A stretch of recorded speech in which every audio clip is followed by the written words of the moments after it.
O parto prematuro é a principal causa de mortalidade infantil antes dos 5 anos e um grande desafio de saúde pública. No Brasil, temos uma das maiores taxas de prematuridade do mundo, com cerca de 340 mil bebês prematuros nascendo a cada ano. Esses índices destacam a importância da campanha Novembro Roxo, que busca conscientizar a população sobre essa importante causa. A prevenção começa com um pré-natal adequado e se estende ao suporte durante o parto e aos cuidados intensivos e humanizados ao recém-nascido. E hoje, para ilustrar esse cenário, convidamos especialistas que estão na linha de frente deste grande cuidado a serviço da vida. Recebo com todo carinho, aqui nos nossos estúdios, a doutora Carolina Moreira, a técnica de enfermagem Bruna Barreto e a enfermeira Stephanie Gifone. Meninas, é um grande prazer tê-las aqui comigo. Muito obrigada, Marcos. O prazer é todo nosso estar aqui hoje. Obrigada, Marcos. Foi um prazer participar do podcast hoje, viu? E poder falar um pouquinho da prematuridade. Para o pessoal conhecer, né? Ainda mais a nossa luta diária. Eu agradeço o convite. Eu acho muito importante a enfermagem ter um papel de poder falar um pouco sobre, né? A gente consegue uma visibilidade maior sobre o nosso trabalho. Sim. E nosso estúdio já está aqui todo decorado, né, com esse tema roxo, até minha caneta, a caneca das minhas convidadas especiais. Lindas canecas. E hoje, com certeza, a gente vai construir aqui um grande episódio que vai significar, né, um compartilhamento de informação de qualidade, que vai se refletir na assistência que a gente oferece aí com todo cuidado e toda a humanização. Com certeza. E doutora, para começar aqui o nosso bate-papo especial, eu queria que você explicasse para a nossa audiência quando que um parto pode ser considerado prematuro. Bom, Marcos, um parto ele é considerado prematuro quando ele ocorre antes das 37 semanas de idade gestacional. Aquela mãe que se preparou, que fez todo o pré-natal, ela vai ali acompanhando semana a semana durante a gestação, né? E essa criança que nasce antes das 37 semanas, ela é considerada uma prematura. Claro que a gente tem os prematuros extremos, que são aqueles que nascem antes das 28 semanas, os intermediários de 28 a 34 semanas e os tardios, de 34 a 37 semanas, tá? E isso depende muito do que acontece durante o período gestacional. Algumas mães apresentam alguns fatores de risco durante a gestação que podem levar a esse parto prematuro. O que a gente nota bastante, o que a gente acompanha na nossa rotina ali do hospital, em conjunto, né, com a ginecologia, primeiro essas mães que já têm outros partos prematuros, né, isso é um grande fator de risco. A gente vê que às vezes essa história se repete, tem um filho prematuro e outros acabam nascendo também, tá?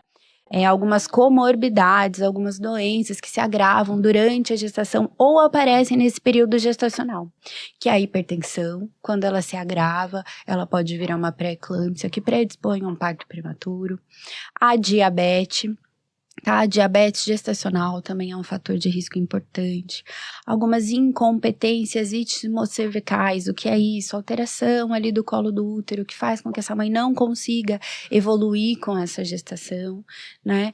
Algumas mulheres apresentam miomas, tem aquele parto gemelar, né? Que acaba dificultando o avanço da gestação, mas é claro, cada caso é um caso. Esses são, assim, os principais fatores de risco que a gente vê ali na nossa rotina mesmo.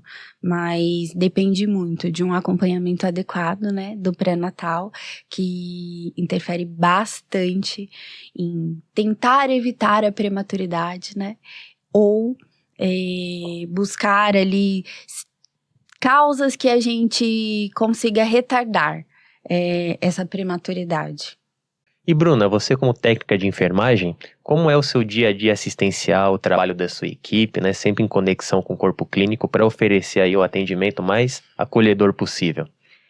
Lembrando assim que o atendimento desse prematuro, ele se inicia desde o momento que a gente é solicitado para buscar esse RN pelos médicos plantonistas lá no centro cirúrgico, aonde juntamente do pediatra, neonatologista e do enfermeiro do plantão, a gente encaminha uma incubadora aquecida, onde é acolhido esse prematuro nessa incubadora e é encaminhado para a UTI neonatal, em ventilação mecânica, seja ele se ele está entubado ou está em uso de CPAP. Assim que ele chega lá nessa UTI neonatal, essa incubadora ela já está preparada para receber esse prematuro, ela já está aquecida e umidificada, onde a gente acolhe esse prematuro lá dentro, com a ajuda do fisioterapeuta, é acoplado em ventilação mecânica.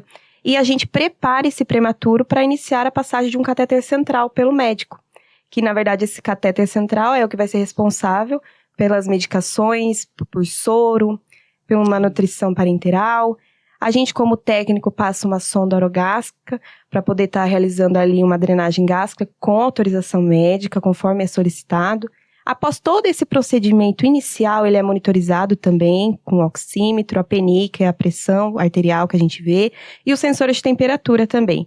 Após esse acolhimento que a gente faz, o término de passagem do catéter, a gente acolhe ele em um ninho, onde nesse ninho ele tem a função de deixar ele mais protegido ali dentro. E todos os cuidados aí em diante, até a alta dele, envolve quando ele é baixo peso, né? Abaixo de 1,5 kg, a gente tem o toque mínimo, que a gente manipula esse RN a cada 6 horas para não ter perca, né, do peso muito rápido. E a gente tem os cuidados com temperatura para não dar muito aquecimento. A gente tem o cuidado com a glicemia, os sinais vitais, tudo em contato com o médico, né, doutora Carol? Sim. Que a gente passa todas as informações, que aquilo que não bate a informação, tá acima, tá alterado, a doutora tá sempre ali por perto, que vai dando condutas.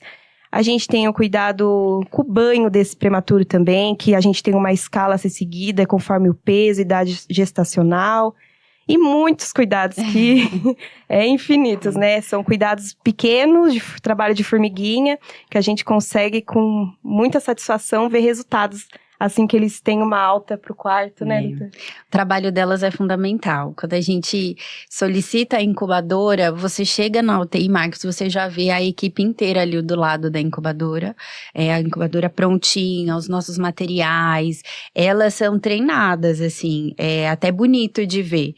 Quando tá tudo organizado. Claro que às vezes não tá, porque é um parto de emergência aqui, outro ali, e a gente acaba saindo na correria, né? Mas prontamente as meninas já super rápidas organizam tudo, montam tudo, junto com a equipe da fisioterapia também. A gente só chega pra acolher o neném da melhor forma possível. E é uma coisa muito rápida, né? A doutora, a partir do momento que ela fala, a equipe inteira para, se mobiliza por aquilo, né, É uma questão de sincronia, né? A gente se entende, a gente vai organizando, separa, faz, divide o que cada uma vai fazer. Eu acho que é fundamental. Porque a gente entende que o prematuro, ele precisa de um cuidado imediato, né? Porque ele nasceu antes do tempo. Então, com a equipe toda unida, a gente já deixa tudo preparado, que assim que a gente acomoda ele na incubadora, a doutora já tá ali fazendo a higienização das mãos, se paramentando, pra gente estar auxiliando a passagem do... É coisa muito rápida. É muito rápido mesmo. Em questão de minutos, já passou o caté, já coletou exame, já fez raio-x, já tem soro correndo. E quando a gente esquece de uma coisa, elas já estão ali colocando na nossa mão. Doutora, vai precisar disso, vai precisar daquilo. Doutora, quer que chame o raio-x? Pra acelerar a gente também, viu? E dentro desse cuidado, né, Stephanie, que a doutora e a Bruna falaram com técnica, né, incubadora aquecida. Sim. Além dessas minúcias, tem a parte do acolhimento, de assistência à família, né, você ter ali uma palavra de conforto, como é no dia a dia, né, ter essa assistência que vai além da técnica, mas também que tangencia aí a parte espiritual, de você confortar, trazer tranquilidade à família que está ali, de certa forma apreensiva. A gente recebe a criança, né? A gente estabiliza ela, monitoriza, a gente presta os primeiros cuidados e, em conjunto com a equipe de psicologia, nós realizamos o acolhimento. Uma coisa muito importante que eu aprendi, né, com a psicologia, é que a gente tem uma quebra de expectativa, né? Então, a mãe, ela espera um bebê, né, saudável, um bebê que vai ficar 2 dias com ela na maternidade e vá para casa. E não é essa a realidade que a gente encontra, né? Então, muitas vezes a gente tem mães, né, que fizeram o pré-natal de alto risco, que já tinham consciência de que a criança fosse ficar realmente no serviço de terapia intensiva, e muitas vezes uma mãe que foi pega de surpresa. Então, a gente até fala em relação ao bebê imaginário e o bebê real, né, que é o que ela vai se deparar quando a criança nasce. Então, acho que é muito importante, quando a gente recebe a criança, prestar os primeiros cuidados e deixar a criança, pelo menos, ajeitada no ninho, né, bonitinha, para que a mãe tenha uma primeira visão, né, a mãe e o pai, sobre o que vem pela frente. Outra coisa também que eu observo é que muitas vezes o cuidado, ele tá muito centrado na mãe, as informações ficam só para a mãe. E eu acredito que é muito importante a gente envolver o pai, irmãos, né, caso essa mãe tiver outros filhos, até mesmo os avós, né? Porque uma hora essa criança vai para casa e eu preciso que esse vínculo ele seja o mais natural possível quando ele for para casa. E às vezes, né, até o primeiro contato é com o pai. Porque Isso. quando a gente acomoda a criança na UTI, a mãe geralmente está no centro cirúrgico ou foi para uma internação também numa UTI, ela ainda não é capaz de, não tá ali, né, saudável o suficiente para ir visitar a criança, né? Então a primeira visita sempre é do pai. Logo após todos os cuidados serem realizados, né? Então a gente tenta ter esse olhar também de acolhimento para o pai. Os avós, claro que as outras visitas são todas regradas, né? Sim. Mas eles querem uma foto, eles não entendem o que está acontecendo, né? E eu acho legal a parte que a gente consegue passar informações que são fáceis de entender, né? Sim. Não adianta recebo um pai, esse pai tá com uma mãe numa UTI, uma criança na UTI, e aí eu vou lá e falo um monte de termos difíceis que ele não consegue reproduzir para essa mãe, e aí? Aí eu gero um estresse na mãe que tá lá, ela não sabe o que tá acontecendo. Ansiedade, né? Isso. E eu acho muito importante essa parte da humanização com a família e o acolhimento, assim, no primeiro contato até a alta desse prematuro, porque eles são pegos literalmente de surpresa, né, pelo parto.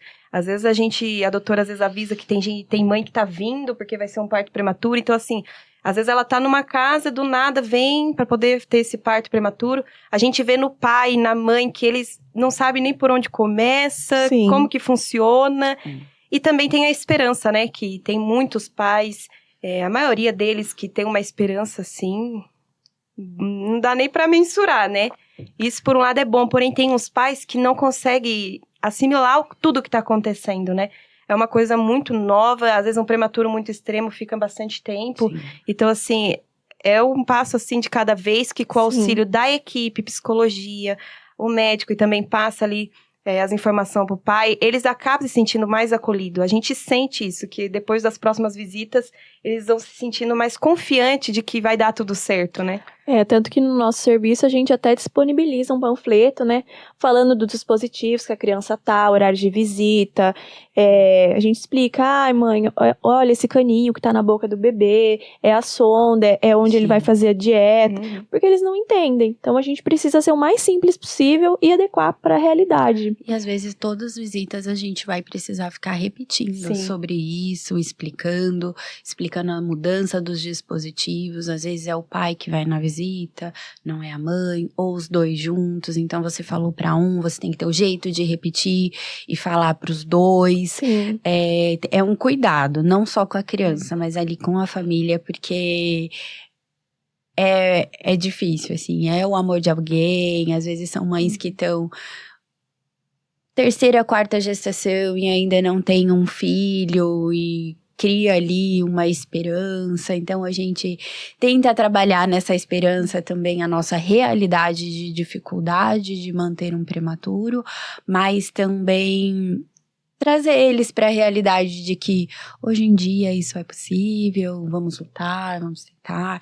E nós, assim, médicos, com as meninas, a gente tenta fazer com que eles se sintam da melhor forma possível lá dentro da UTI, apesar de não ser, né, um ambiente que eles esperavam estar e muito auspicioso. Mas essa parte da humanização pega pra mãe, principalmente, que tá naquele, meu Deus, eu não vou amamentar agora, eu não vou trocar a fralda, eu não vou dar o primeiro banho.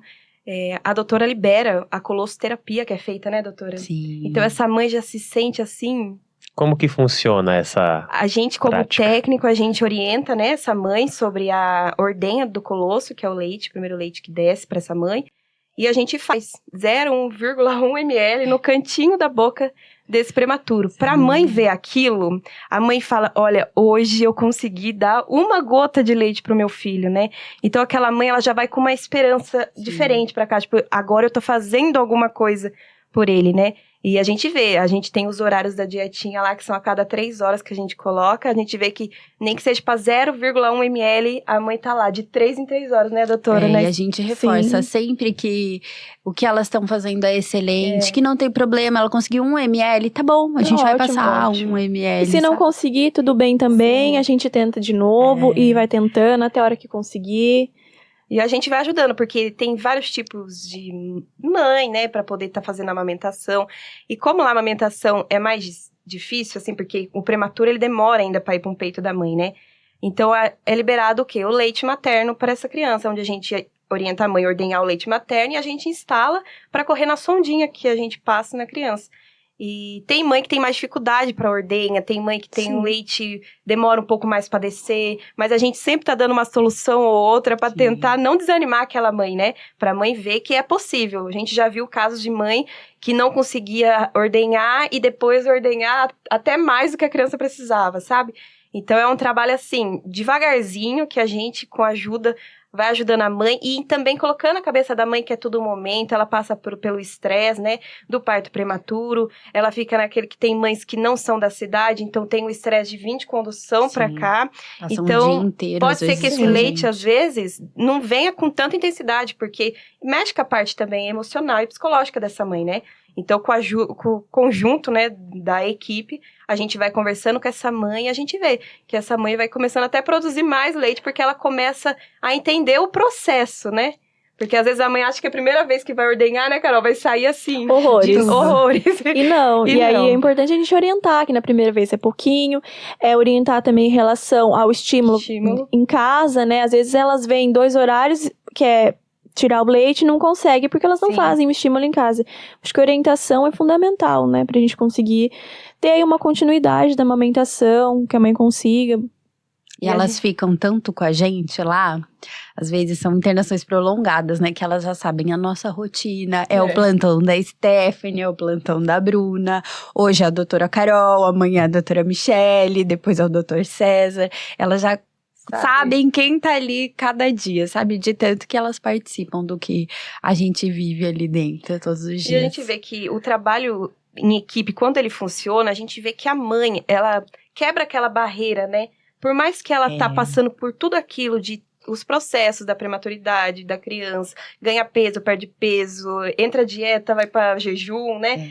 Essa mãe, ela cria uma confiança de falar assim, olha, meu filho tá aqui, mas, cara, a doutora Carolina, a enfermeira Stephanie, eu sei que estão fazendo um bom serviço pelo meu filho. Então, ela consegue ir embora pra casa dela, sabendo assim, olha, eu tô deixando um pedaço meu, mas eu sei que tem profissionais qualificados, capacitados pra cuidar do meu filho na minha ausência. Eles criam uma confiança. Cria um vínculo, né? Isso vai até quando tem alta da UTI, né? Tem muitos pacientes eles de UTI, trazem, né? Às vezes a criança grande pra gente ver. Pra gente ver. Tirar Olha foto. como cresceu. E aí você vai ver, a criança tá enorme, tá com 1 ano de idade. E agora, na semana da prematuridade, né? Eles acabam visitando a gente, as mães de filhos prematuros participam ativamente também lá da nossa UTI, E é da nossa muito gratificante comemoração. ver o resultado do trabalho em equipe, né? De ver o prematuro, a gente conheceu prematuros, assim, 25 semanas, né? Que a gente vê que hoje tem 2, 3 anos de idade, a gente fala, meu Deus, né? 640 gramas, né? Tem hora que a gente fala, meu Deus, é tudo por Deus mesmo, né? E o trabalho que funciona, né? E o Frei Francisco, nosso presidente nato, ele tem uma frase muito significativa, né? Que a UTI é um lugar de esperança. Sim. E eu acredito que é isso que vocês traduzem diariamente, né? Porque não é só simplificar o linguajar técnico, né, do campo da medicina e da enfermagem. Vocês criam, né, uma comunicação acolhedora para dar esse conforto, né, tranquilizar a mãe que, além de ele estar bem assistido tecnicamente, vai ter um pouco do carisma franciscano ali refletido no que vocês fazem, né? Com certeza. Sim. Com certeza. Principalmente criança, né? É uma vida que está sendo construída ali. Então, é a esperança, é a vida, é o desenvolvimento, né? De alguém, da família, né? Tudo isso a gente tem que pensar e levar em consideração com certeza. E nesse sentido, doutora, como que o acompanhamento neonatal, né, ele é planejado e executado para atender aí as necessidades do prematuro? O acompanhamento, ele é feito desde a sala de parto, né? Na verdade, a assistência é feita desde a sala de parto. É muito importante a gente não deixar de falar disso, né? O profissional capacitado para fazer assistência na sala de parto de um prematuro é aquele pediatra, neonatologista, habilitado pela Sociedade Brasileira de Pediatria, que fez o curso de reanimação, que se mantém atualizado, para dar a melhor assistência ali, né, para esse neném, porque tudo se inicia ali. Você fazendo uma sala de parto de excelência resulta em sucesso. Claro que nem sempre, mas já é ali metade, é uns 50%, 60% de sucesso na evolução e no desenvolvimento dessa criança, né? Depois ali da assistência na sala de parto, a gente leva para UTI, onde, através do controle de temperatura, com a incubadora, a ventilação não invasiva, a gente tenta fazer aquela ventilação protetora junto com a equipe da fisioterapia, a gente busca neuroproteção, isolar de ruídos, também para manter o cuidado dentro da incubadora, controle de infecção, terapia nutricional, tudo isso é o acompanhamento que a gente faz diariamente para essas crianças, né? Claro que isso quando eles estão dentro da UTI. O acompanhamento também se estende. Essas crianças, os prematuros, né? A gente conta a idade gestacional deles até as 40 semanas e acompanha regularmente até os 2 anos, né? Não só no nosso ambulatório ali da USF, né? Mas qualquer pediatra faz essa assistência, o que é muito importante. Então, depois que eles saem da UTI, eles passam por um setor que é o cuidados intermediários, onde eles começam a ter mais contato com a mãe. Dentro da UTI tem também, através do método canguru, mas já é aquela preparação ali para alta, né? Aquela criança que precisa, às vezes, só aprender a mamar ou ganhar o peso, ajuste de dieta, para depois ir para casa. E quando eles têm alta, o que a gente sempre faz é marcar os retornos. Na primeira semana, cada 15 dias, mensalmente, até eles completarem 1 ano, ou de acordo com a necessidade. E depois disso, a gente vai avaliando caso a caso, tá? Mas é necessário, não só o acompanhamento pediátrico. Às vezes eles vão passar com uma cardiologista pediatra, vão passar também com um neuro, porque junto da prematuridade, algumas sequelas vêm junto ali, né? Então a gente precisa, junto dessas sequelas, tentar proteger essa criança para um desenvolvimento adequado, né? Pensar ele na idade escolar, pensar no andar, na alimentação, em tudo isso. Então, se a gente não faz esse acompanhamento fino, mês a mês, ano a ano, com a equipe multidisciplinar, a gente não consegue desenvolver adequadamente esse prematuro. Às vezes, ele não vai comer com 6 meses igual todas as outras crianças. Às vezes, vai precisar de 7, 8 meses até ele apresentar os sinais de prontidão. E como que a gente vai orientar uma mãe dessa forma? Só se a gente acompanhar de perto mesmo, né? Senão acaba ficando perdido. As próprias mães, às vezes, ficam perdidas em relação a isso. Então, a gente tenta, da melhor forma possível, marcar todos os retornos conforme o tempo necessário para que a gente não perca o passo a passo do desenvolvimento. Eu acho legal isso que ela falou, de orientar as mães em relação ao tempo, né? A gente às vezes ouve, mas ele não tá andando, a vizinha falou que o filho dela andou com 6 meses e o meu não tá andando. Então é muito importante a gente explicar para elas em relação a essa comparação, que o prematuro tem seu tempo, vai adquirindo as aquisições conforme, né, a idade gestacional que ele for ganhando, até os 2 anos aí a gente tem um trabalho a fazer. Em relação a transição dos setores, eu acho legal a gente enfatizar também baixo risco, né, que é um setor que as mães acompanham, né, as crianças ficam de acompanhante. E basicamente o objetivo do baixo risco é você ensinar a mãe a cuidar. Então, se a mãe tem dificuldade de trocar uma fralda, é lá que ela vai aprender. Nunca deu banho num nenê. É lá que ela vai dar o primeiro banho, é lá que ela vai desenvolver os cuidados, é lá que ela vai aprender a fazer as medicações que a criança precisa, que às vezes a criança vai com medicações para casa, né?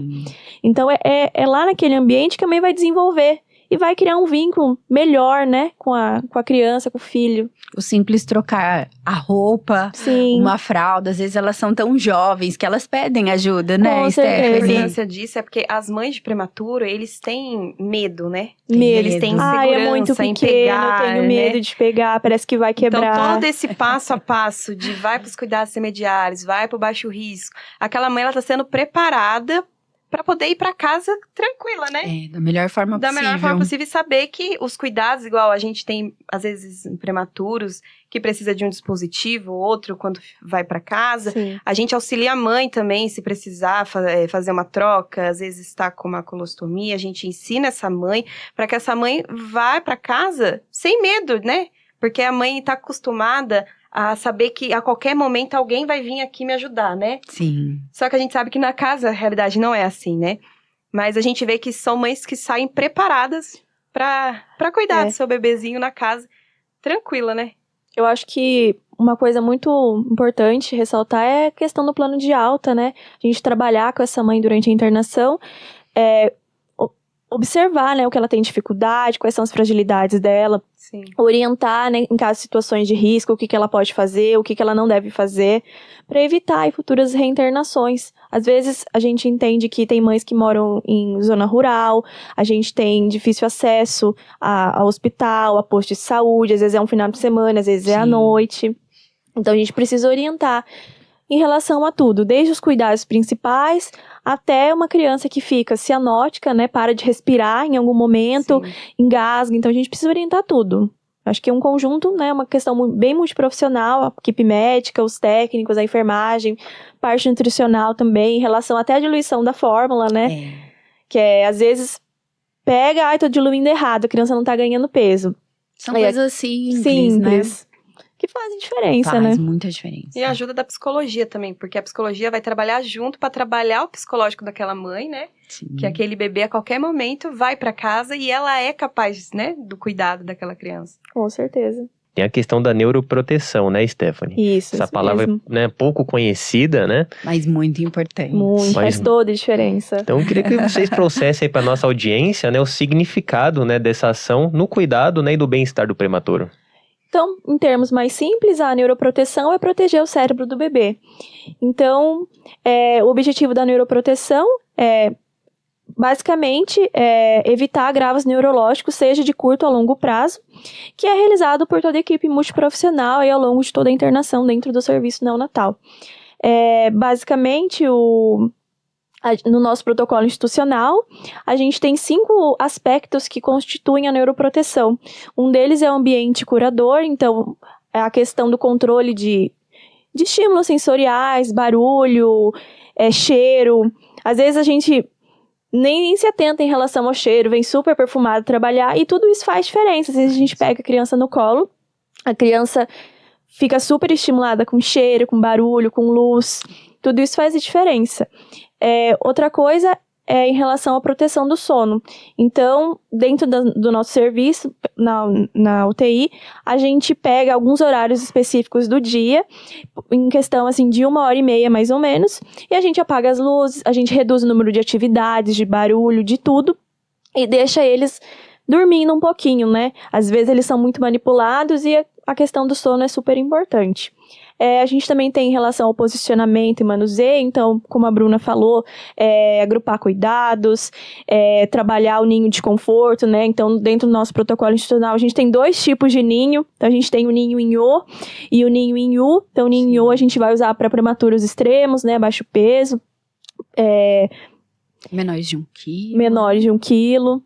E em relação ao manuseio, né, posicionar a criança corretamente, né, evitar manipulações excessivas que causam estresse na criança, né. É um simples não bater a tampa do lixo. Você segurar a tampinha da incubadora, a abertura da incubadora. São movimentos que têm que ser delicados e que, ai, nossa, imagina que a criança vai escutar. Escuta. É uma vibração que é emitida ali e acaba interferindo em tudo isso. E as pessoas não têm essa ideia, essa noção. Mas sim, o barulho da tampa do lixo faz muita diferença. Até o barulho da incubadora mesmo, do próprio motor já é um incômodo para ela, né? Sim. Outro ponto também é a parceria com as famílias, né? Como a gente já falou, faz parte da nossa humanização. Incluir a família em todos os cuidados, compartilhar todas as informações. Envolver, né, basicamente. E, por fim, o alívio do estresse e da dor. Então, a gente percebe, né, existem inúmeros estudos que falam o número de de procedimentos dolorosos. É um número bem elevado, né, que a criança passa durante a internação, seja aí por uma aspiração endotraqueal, por número de punção, até de destro, né, que é uma coisa pra gente simples, é um estímulo de dor, né, intenso. Então, às vezes, a gente até cria um medo só de chegar perto da criança. Então, a partir disso, a gente tem estratégias que são farmacológicas ou não farmacológicas.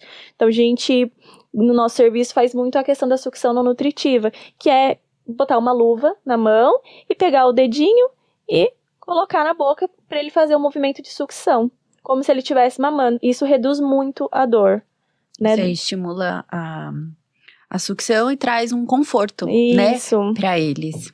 É muito importante. E dentro desse ambiente, né, tão valioso e minucioso também, queria que vocês pontuassem para mim os principais desafios, mas também as principais recompensas, né, de trabalhar na parte neonatal. Eu acho que recompensa é muito mais fácil da gente Com falar certeza. do que desafio, né? É gratificante demais, assim, Marcos, você ver essa criança de 640 gramas indo para casa. É o que eu falei, né? É o amor de alguém, é uma família.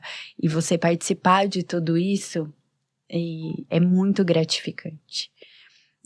Você vê o desenvolvimento, às vezes, ali, aquela criança que fica meses para aprender a mamar e do nada começa a mãe que tem aquela vontade de amamentar, coloca pela primeira vez, quando elas pegam no colo pela primeira vez, que a gente tem o método canguru, né, que é uma forma delas já terem mais contato com aquele neném, elas choram. E a gente, por trás, chora junto.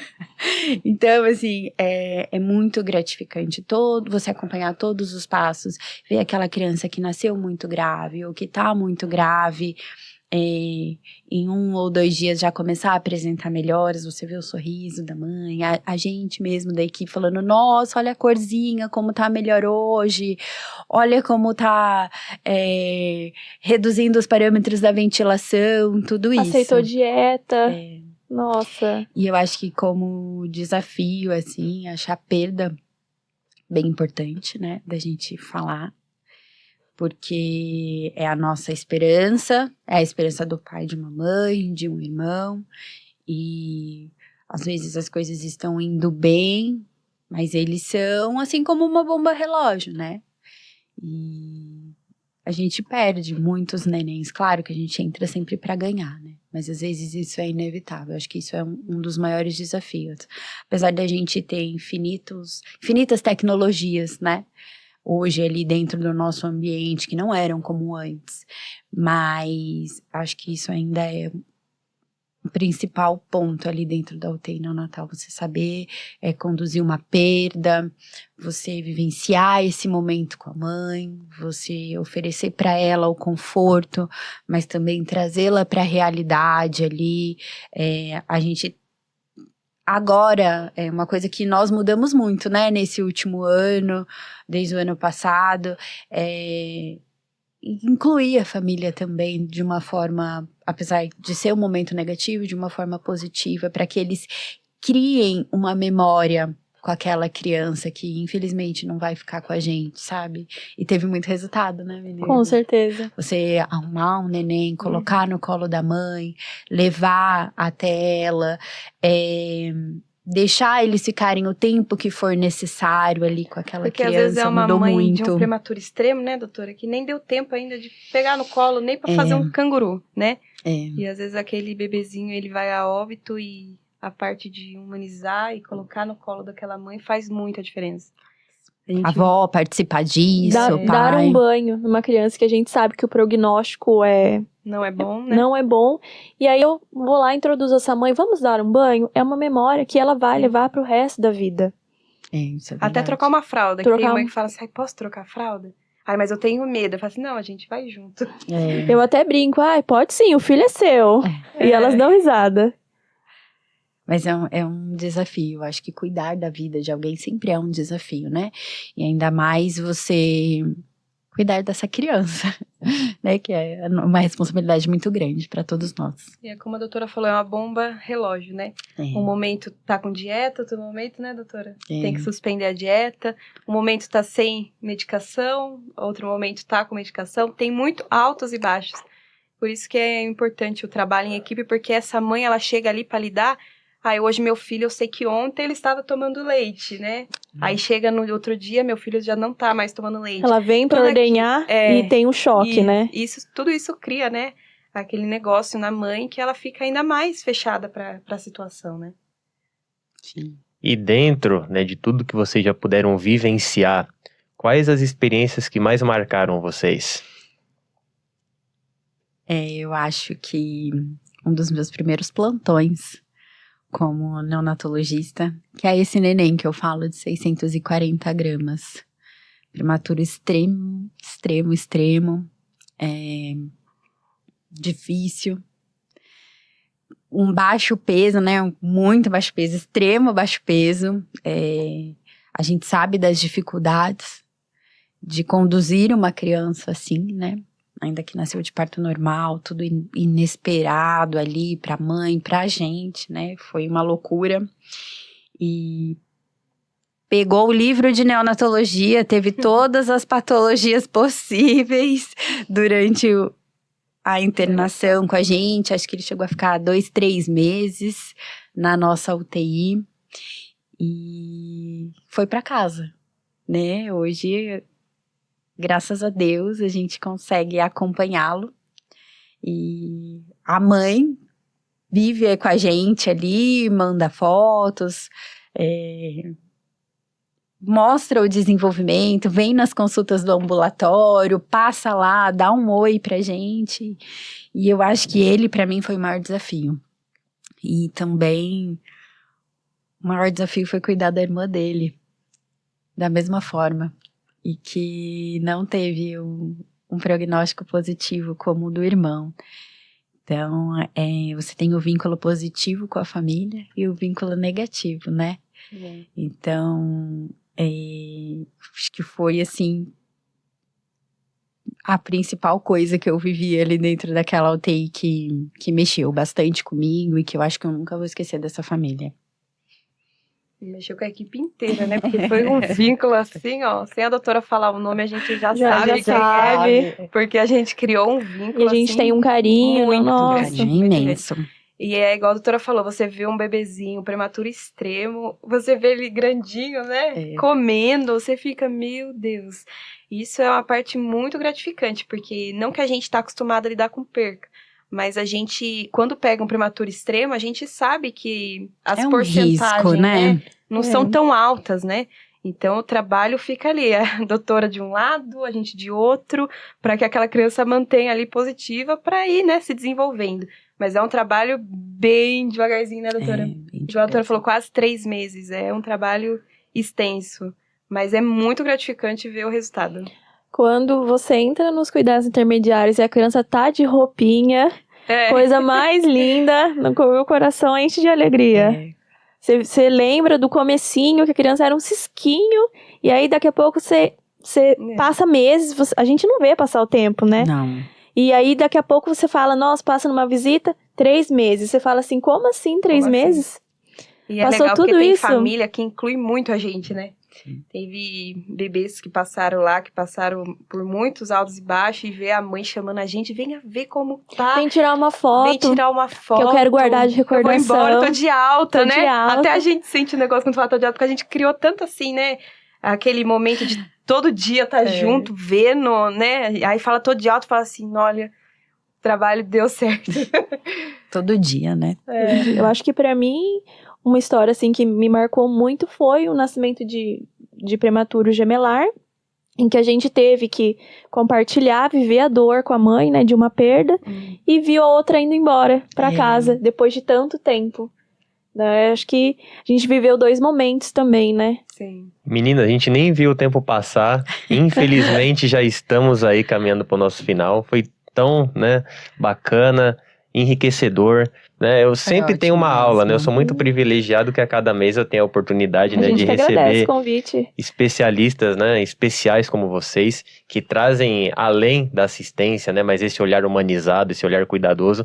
Então, com certeza, hoje a gente, né, pode ser protagonista, e vocês, na verdade, né? Eu sou um humilde apresentador, vocês que contribuíram aí com informações, com relatos que vão marcar, né, a vida das pessoas, vão servir, né, para tranquilizar, mas também como um norte, né, informações confiáveis, né, para que esse cuidado, né, seja cada vez mais fomentado, que a campanha Novembro Roxo ganhe a cada ano mais, certeza, né, Marcos. popularidade.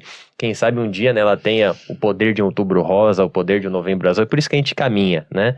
E agradecer do fundo do coração pela presença de vocês, as portas aqui estarão sempre abertas e vai ser Muito um prazer recebê-las, obrigada. né, futuramente, para que a gente consiga aí salvar vidas através da informação e de relatos emocionantes como o que vocês colocaram aqui. Com certeza, Marcos. A gente agradece muito a oportunidade de vir falar sobre a prematuridade do Novembro Roxo. Das nossas experiências, né?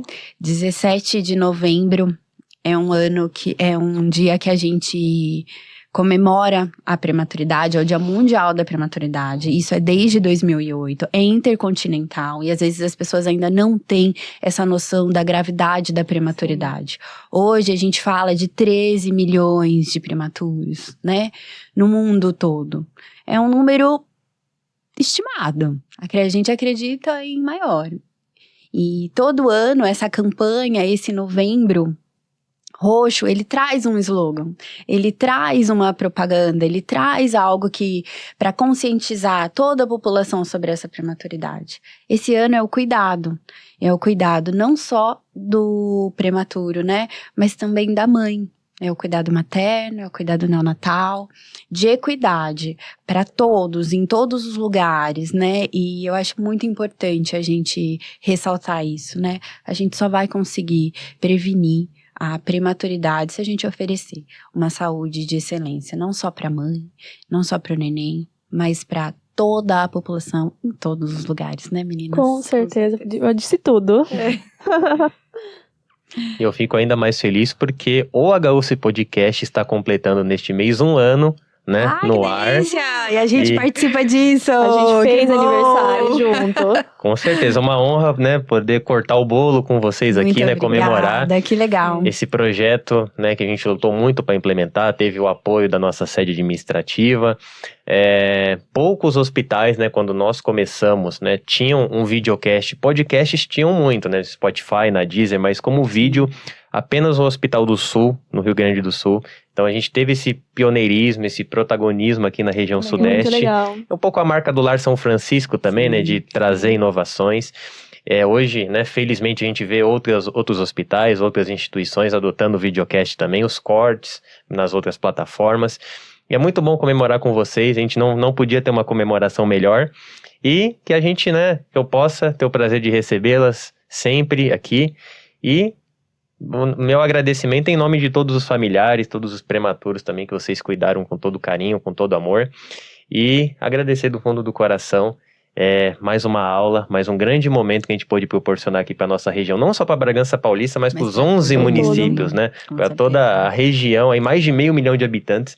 E vocês aqui são, né, o sustento SUS da saúde pública, né, da alta complexidade. Não é somente saúde pública de alta complexidade. Isso traz um peso muito maior nessa responsabilidade que vocês aí trazem no coração em diário. É uma vocação, né? É uma grande vocação. O agradecimento é todo nosso. Privilégio demais poder estar aqui compartilhando um pouco do nosso conhecimento. Do nosso dia a dia, trabalho, do né? nosso trabalho, da nossa paixão, porque... E podem ir lá na UTI conhecer o que a gente faz, hein? Com certeza. Todos convidados. Todos convidados. E eu agradeço a você, né, minha audiência, por mais esse companheirismo, essa adesão aqui ao nosso projeto. E em dezembro a gente vem com mais um episódio muito especial para continuar trazendo aí conteúdos bacanas do universo da saúde. Muito obrigado e até a próxima. Paz e bem.